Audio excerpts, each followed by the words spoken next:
partager. Voilà. Je ne vais pas trop tarder parce qu'on a plein d'intervenants, on a beaucoup de panels aussi. Hein. J'aurai l'occasion moi-même aussi de prendre encore la parole ces 2 prochains jours et je me réjouis aussi de tous les échanges qu'on pourrait avoir dans les couloirs, pendant les pauses café et d'en profiter un maximum aussi. Donc je vous souhaite à vous tous et toutes évidemment un échange fructueux, constructif, honnête, nuancé et inspirant. Et à nos amis congolais, encore une fois, bienvenue en Suisse. Merci beaucoup, Maton Domingui. Bonne journée.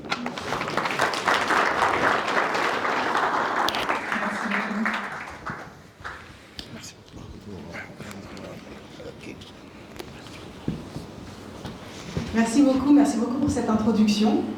Je vais rebondir justement sur les propos que vous avez partagés avec nous, messieurs les ambassadeurs. Vous avez parlé d'ouverture, vous avez parlé de partenariat et vous avez parlé de témoignage. Et vraiment, on va profiter de cette journée pour donner la parole aux panélistes et aux entreprises suisses qui sont basées en RDC pour vraiment qu'elles nous expliquent leur vécu, parce que comme vous l'avez souligné, elles sont les mieux placées. Mais avant ça, je vais passer la parole au président de la Chambre de commerce, M. Emile Osumba, qui va justement vous donner un aperçu de quelques success stories dans différents domaines, notamment le domaine de la nouvelle technologie, le domaine agricole, le domaine minier. La parole est à toi, Emile. Merci beaucoup. Bonjour. Bonjour à tous. Bonjour à tous. Donne-moi le micro. Voilà, bonjour à tous. C'est vraiment un réel plaisir. Donc, je vais faire les salutations usuelles pour ceux qui ne sont pas habitués qu'on fait au Congo. Donc, monsieur l'ambassadeur de Suisse en RDC, monsieur l'ambassadeur de la RDC en Suisse, c'est un réel plaisir ou même un honneur de prendre la parole en ce jour d'ouverture de la 4e édition du Congo Swiss Business Day.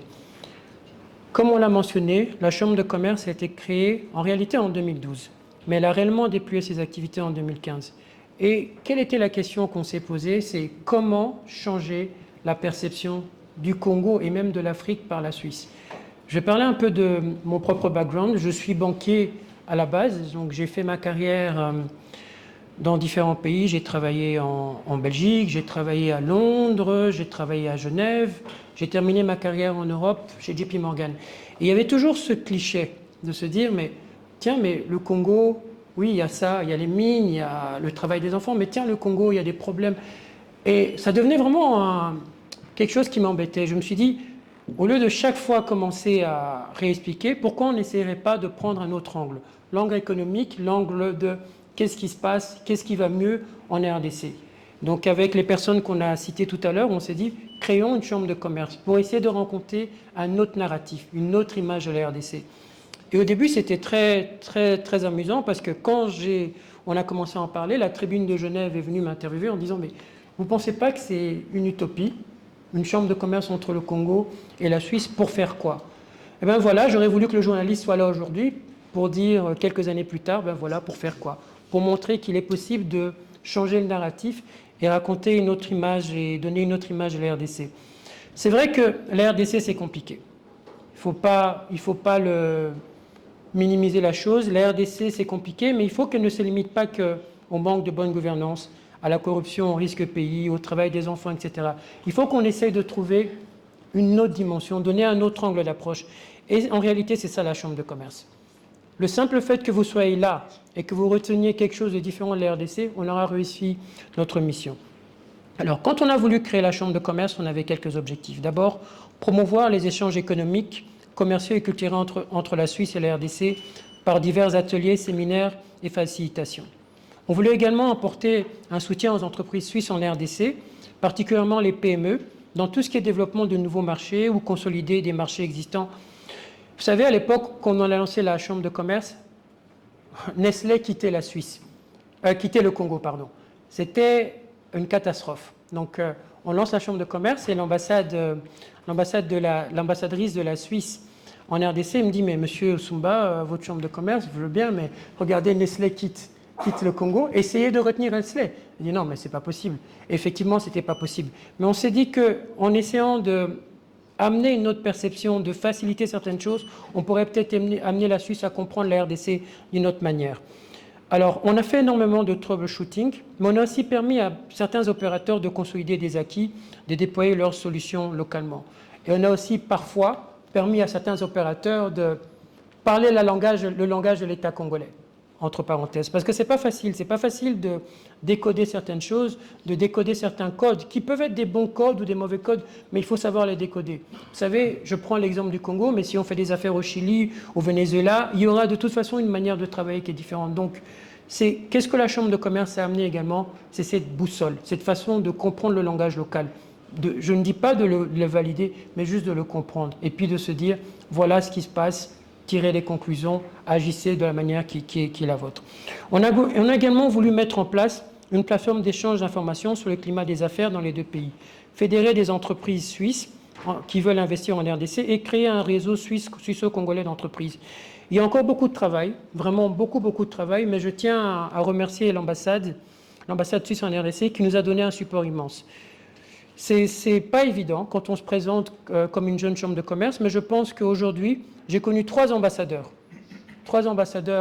de la Suisse en RDC. L'ambassadeur Cyril Watt qui a fait beaucoup de choses pour nous, qui a même terminé sa carrière ici en Suisse avant d'aller ailleurs comme chef du département Afrique. Elle a beaucoup soutenu la chambre de commerce. L'ambassadeur Roger Denzer. Et bien sûr, pour citer, comme on l'appelle chez lui, notre gars sûr. Notre gars sûr, ça veut dire notre ami sûr quand on parle à Kinshasa. L'ambassadeur Jasper qui nous a vraiment beaucoup encouragés. Et je voudrais vraiment qu'on l'applaudisse parce qu'il s'est vraiment investi.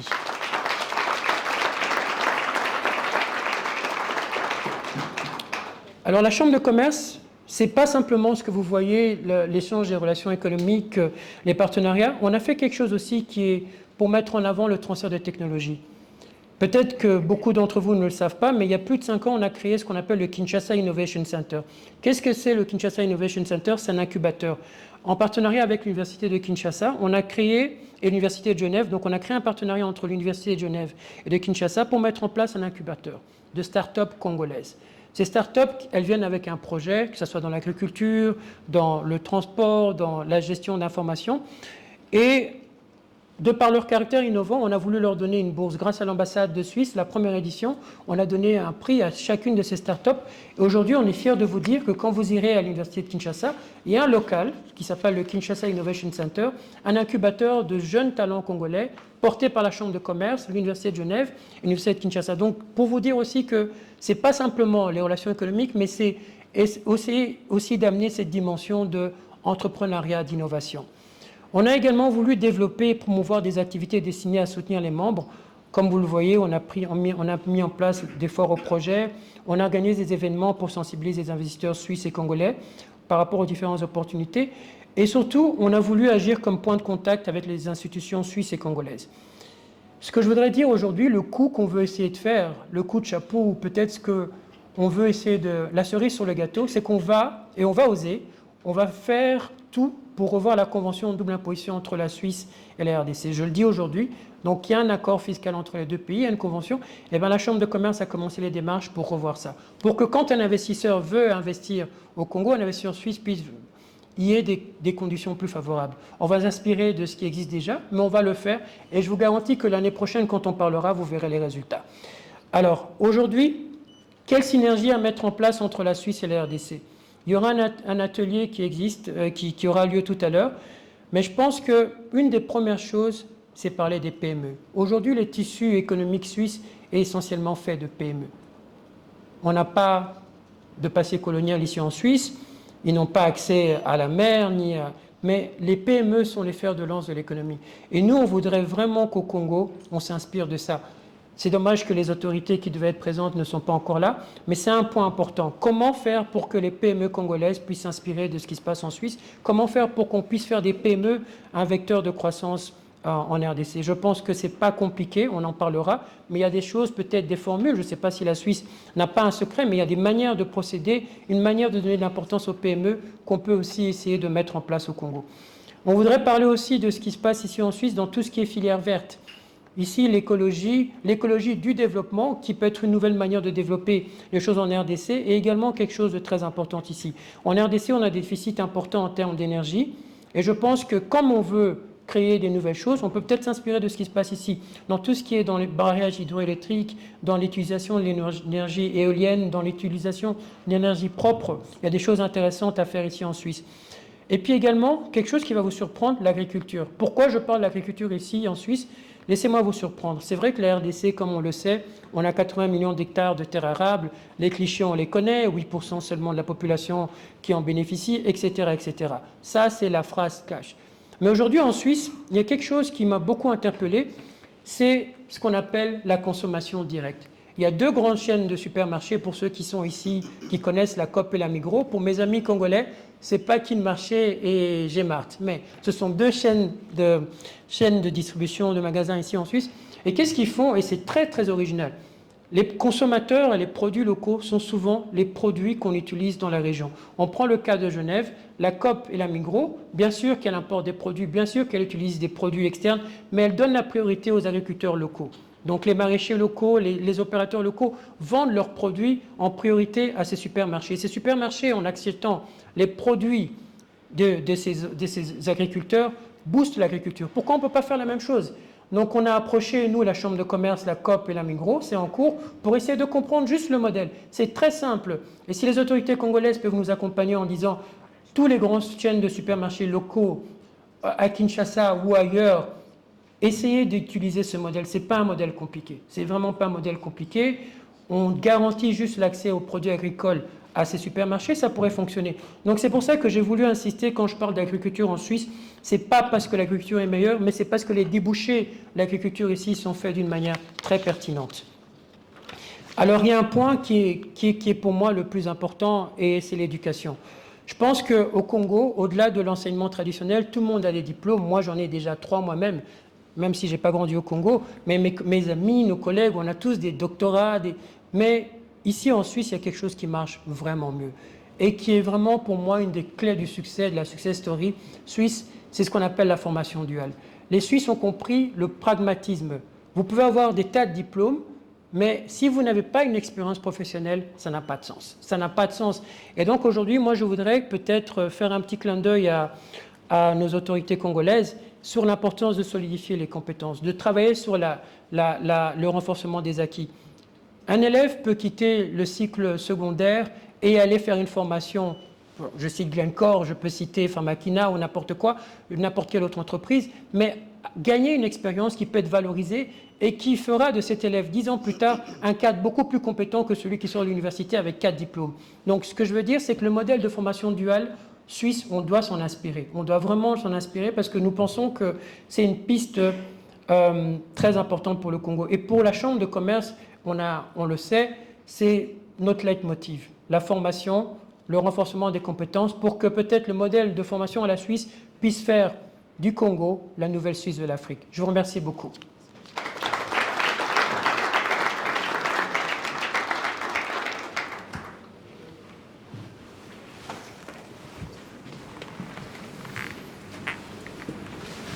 Merci beaucoup, Émile. Sans plus attendre, nous allons inviter la structure Social Global Enterprise qui donnera un mot d'introduction. Oui, après ça, on passe après. Ok, oui, bien sûr. Qui va parler? C'est à dire dans quelques minutes.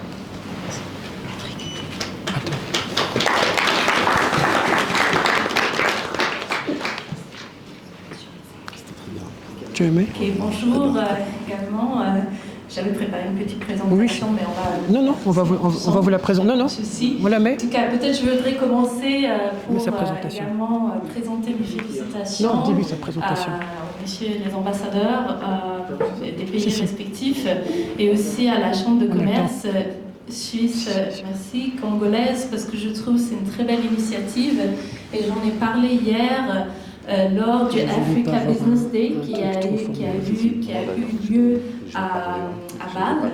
Et j'ai trouvé ça très bien de l'aligner avec le Africa Business Day et de donner vraiment la plateforme également au Swiss Congo Day. Donc c'est très bien, c'est louable et je remercie également les autorités de m'avoir invité.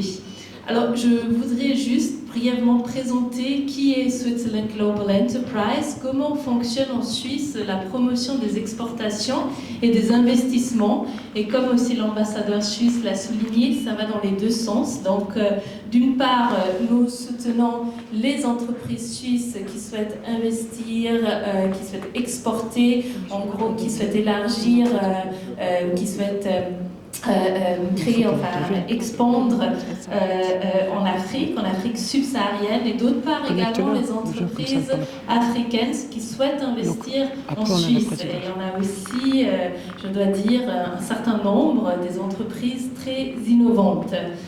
Voilà. D'accord, excusez-moi. Là, il y a ma photo, mais il n'y a pas encore la présentation. Non, ça, ce n'est pas la présentation, excusez-moi. Bon, je vais continuer d'abord sans. Alors, comment ça fonctionne en Suisse? D'une part, alors je fais partie de Switzerland Global Enterprise, qui est une société, une organisation privée qui est mandatée par le département des Affaires étrangères et le département de l'économie, et qui a un réseau de Swiss Business Hubs. Ces Swiss Business Hubs sont dans 30, au total 30 intégrés dans des ambassades suisses à travers le monde. Et moi, je représente le Swiss Business Hub en Afrique, en l'occurrence. Et le Switzerland Global Enterprise est une organisation qui a plus de 2000 membres. Et avec 3 bureaux entre Zurich, Renan et Lugano. Et d'accord, je continue avec cela. Voilà, donc c'est là où la présentation commence. Voilà. D'accord, je crois que j'ai déjà parcouru cela. Comme je l'ai dit avant, ça c'est le réseau qu'on a. Donc je suis le seul Swiss Business Hub, je coiffe les régions Afrique australe, Afrique orientale, inclus le Congo également. Et pour la partie Afrique du Nord, là c'est géré directement à partir de Zurich. Donc on est une petite équipe, comme vous le voyez. J'ai également ma suppléante qui elle aussi a longtemps vécu comme moi-même en Afrique de l'Ouest, Afrique centrale. En fait, moi je viens du secteur privé, aujourd'hui diplomate, mais je suis longtemps restée en Afrique de l'Ouest, surtout dans le secteur cimentier. Et c'est ça que je disais avant avec les 2 mandats que Switzerland Global Enterprise a. Donc ça c'est peut-être aussi pour juste souligner, nous avons les entreprises africaines qui sont actives en Suisse, qui ont investi en Suisse, sont surtout dans ces domaines-là, autour de l'intelligence artificielle, du blockchain, robotique. Ici, je pense que ça a été mentionné par Émile avant, le tissu économique, oui, est surtout caractérisé par des PME. Et les PME, c'est vraiment la fondation de l'économie suisse. Et ces PME contribuent à hauteur de 42% aux exportations. Donc c'est un montant très important.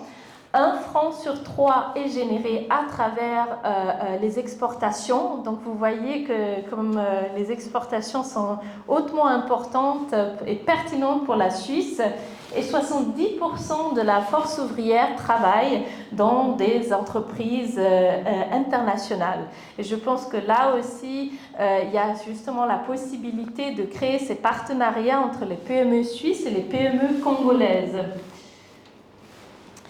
Ici, on peut bien aussi voir la courbe, comme je l'ai dit avant, où tout ce qui est en termes de commerce est vraiment the driver. Désolée, au DFAE, on fait des fois des mélanges entre anglais, allemand et tout, mais et donc une des forces motrices pour la prospérité en Suisse. Je crois qu'Émile a demandé, mais qu'est-ce que la Suisse fait? Ben, la Suisse, en réalité, c'est ça, c'est ces différentes relations commerciales.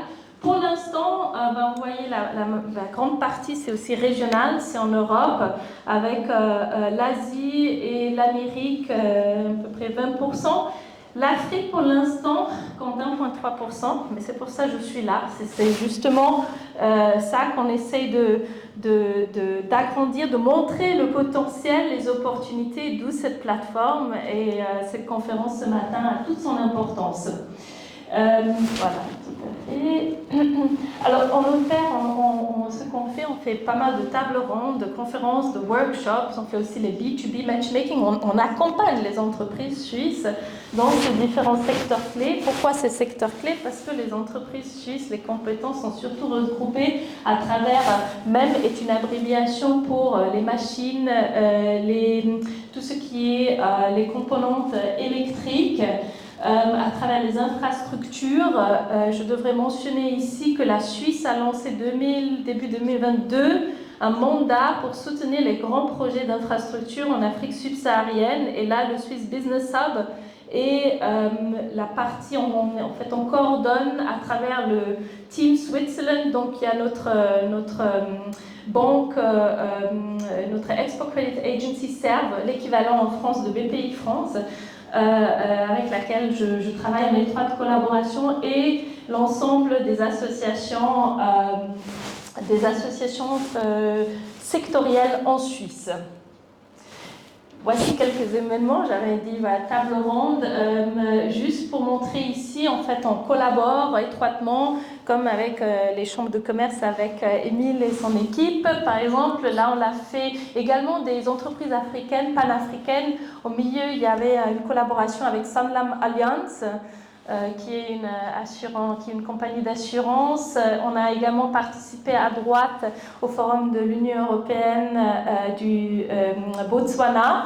Comme vous savez, la Suisse ne fait pas partie de l'Union européenne, mais là, on a pu justement également être intégré à cette conférence et avoir un spotlight avec la Suisse. Et à gauche, on travaille en étroite collaboration également avec les différentes Trade and Investment Promotion Agencies, donc les différentes agences de promotion et d'exportation.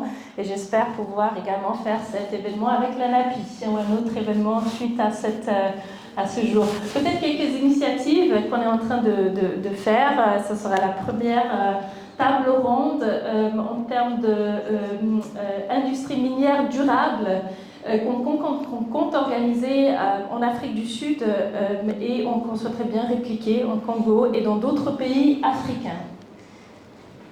Voilà, ça on fait également une newsletter. Vous avez mes coordonnées à votre droite avec le LinkedIn et vous pouvez le télécharger.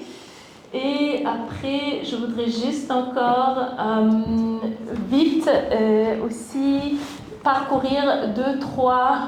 En fait, c'est une présentation que j'avais également préparée parce qu'il y avait le président de Afreximbank qu'on a rencontré le mercredi. Et donc, un peu pour souligner également comment on peut encore aller de l'avant avec les différents partenariats. Mais peut-être ce que je voudrais faire ressortir, ça c'est le nombre de sociétés suisses que nous avons soutenues. Bon, comme on voit pour l'instant, c'est l'Afrique du Sud, l'Égypte, Nigeria, Ghana.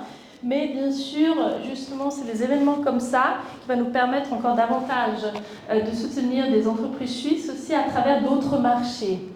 Et je pense que ça, c'est un diapositive assez important. Ça montre aussi la croissance depuis 2 ans, 3 ans, de l'intérêt des entreprises suisses pour les différents marchés africains. Voilà, je crois que je vais m'en arrêter là. Ça, c'est le mandat d'infrastructure. Je ne vais pas prendre, je sais qu'on m'a donné un certain nombre de minutes à respecter. Donc voilà, je vais terminer là. Je vous remercie et j'espère pouvoir avoir aussi des belles conversations. Merci beaucoup. Merci. Merci beaucoup. Je peux me lever? Oui. Merci.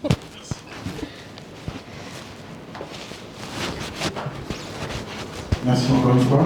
Nous devrions avoir la cellule de clients interne, la présidence par visio. Nous tentons de communiquer avec Kinshasa.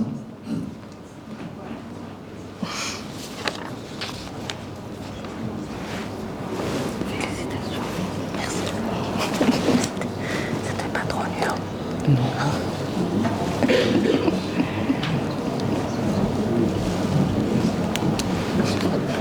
Vous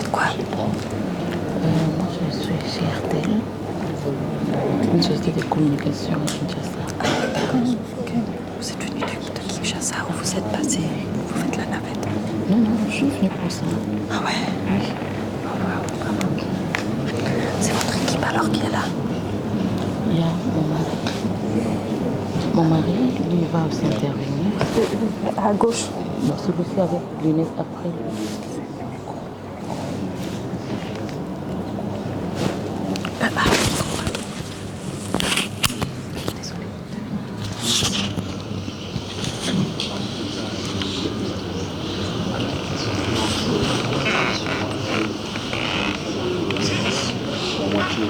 C'est les aléas du Congo. Hein. Donc, comme j'ai dit, on ne voulait pas amener le Congo en Suisse, mais on a amené le Congo en Suisse.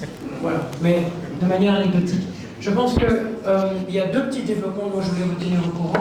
Donc, les amis de la présidence sont en train de tout faire pour arriver. Donc, ils vont atterrir, je pense, à Zurich, les Français par ici. En attendant, si on arrive à les avoir par vidéo, on va connecter. Sinon, voilà, je pense que je voudrais d'abord revenir pour vous dire sur ce que Switzerland Global Enterprise a dit. Je pense que c'est très important de mettre en avant le potentiel de la Suisse dans des secteurs innovants.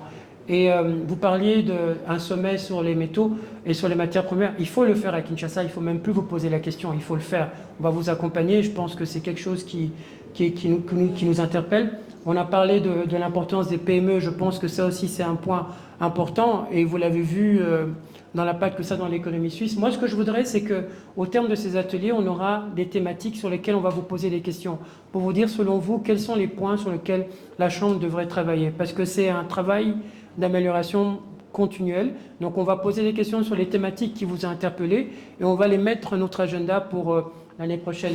Je pense que là, la présidence est prête. Si on n'arrive pas à se connecter, on va passer au panel suivant. Ils sont là? Voilà. Donc on va voir en ligne la cellule du climat des affaires. La thématique de cet atelier, c'était le climat des affaires. Donc paradoxalement, sans eux, ça n'a pas beaucoup de sens. Mais comment on a choisi cette thématique? Je vais vous expliquer. C'est toujours dans le même questionnement. Qu'est-ce qu'on peut faire pour améliorer la perception? Qu'est-ce qu'on peut faire pour changer le narratif? Et donc on a eu une discussion avec... je vous explique juste le contexte. Au niveau de la RDC, au niveau de la présidence de la République, il y a une cellule qui a été créée pour gérer le climat des affaires. Parce que, pour différentes raisons, on s'est dit qu'il fallait que les opérateurs économiques, que le gouvernement comprenne comment les choses peuvent être mieux faites en termes de business climate. Et donc, c'est pour ça que cette cellule a été créée. Elle nous a accompagnés dans différentes initiatives. Et là où on va avoir une de leurs coordinatrices qui va vous parler de la cellule et de ses challenges, de ses opportunités, de ce qu'ils ont déjà fait. Est-ce qu'on peut envoyer ?